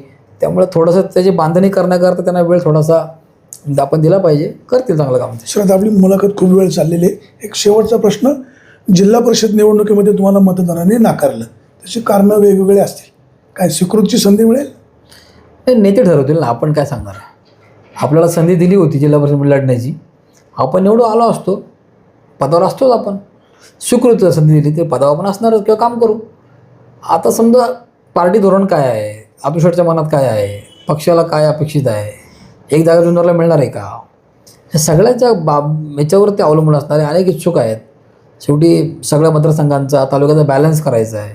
एकाला देताना 10 जण नाराज होऊ नयेत. मग सगळ्यांना संमतीने काही निर्णय घ्यायचा का, पक्षहित कशामध्ये आहे, मग नेत्याची कुचंबना याच्यामुळे होऊ नये. या सगळ्याच्या पार्श्वभूमीवरती संधी मिळणार आहे. मलाच मिळेल असं सांगता येत नाही, ते संधी कोणालाही मिळू शकते. पण प्रेक्षक संधी मागतोय आम्ही, आम्हाला द्या बाबा असं म्हणतोय आम्ही. बघू. प्रेक्षक आपल्यासोबत होते विजयराव कुऱ्हाडे, अतिशय राजकीय अभ्यासक आहेत. अतुलशेठ बेनके यांच्यावर निष्ठा आहे. शरदत्ता सोनवणे अपक्ष लढले, त्यांनी टेक्निकल त्यांच्या ज्या अडीअडचणी आहेत किंवा शासनाचा जो कायदा आहे, जे कायद्याचं राज्य आहे, जर कायद्याचं उल्लंघन होत असेल तर ते बरोबर नाही, ही त्यांची भूमिका स्वच्छ आहे. शरदत्ता सोनवणे यांच्याबरोबर बद्दलचं व्यक्तिगत त्यांचं मत चांगलं आहे. शरदत्ता सोनवणे यांनी जो विषय एखाद्या ठिकाणी ॲडमिट झालेला आहे किंवा जो विषय कायद्याने बांधलेला आहे त्या विषयावर बाहेर अशा प्रकारे वक्तव्य करणं किंवा फिर्यादीवर अप्रत्यक्षपणे दबाव टाकणं हे योग्य नाही असं त्यांचं म्हणणं आहे. शरददादा, आपल्याला तालुक्याच्या जनतेने आमदार केलेला आहे, आपण त्या पद्धतीनं तुम्ही काम करत आहात. जनता त्याचं योग्य मूल्यांकन करत असते. भविष्यकाळ तुम्हाला उज्ज्वल आहे, ह्या सगळ्या मंडळींना उज्ज्वल आहे. सध्या उन्हाळा कडक आहे, सूर्य आग ओकतोय. आणे पठारा असेल, कोपरे मांडवे असेल, जुन्नरच्या पश्चिम भाग असेल, पिण्याच्या पाण्याची गैरसोय आहे. तो प्रश्न सोडवण्याचा तुम्ही प्रयत्न करताय. सरकार देखील त्यासाठी साथ तुम्हाला देईल. सगळी मंडळी एकत्र येऊन जुन्नर तालुक्यातील या आदिवासी भागातील महिलांच्या डोक्यावरचा हंडा उतरवण्यासाठी आपण सगळेजण प्रयत्नशील राहूया अशीच अपेक्षा. विजयराव, तुम्ही जे मन मोकळे बोललात, तुम्ही शरददादांवर जी काही व्यक्तिगत टीका केली ती तुमची तुम्हाला लख लाभो. प्रेक्षको, कुठेही जाऊ नका, पाहत राहा फक्त विघ्नर टाइम्स, शोध बातमीचा, ध्यास सत्याचा. धन्यवाद.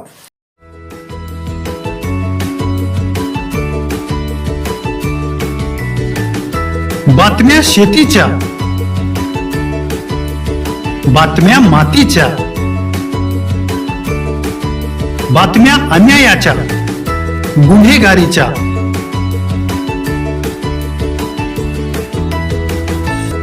राजकारणाच्या आणि समाजकारणाच्या,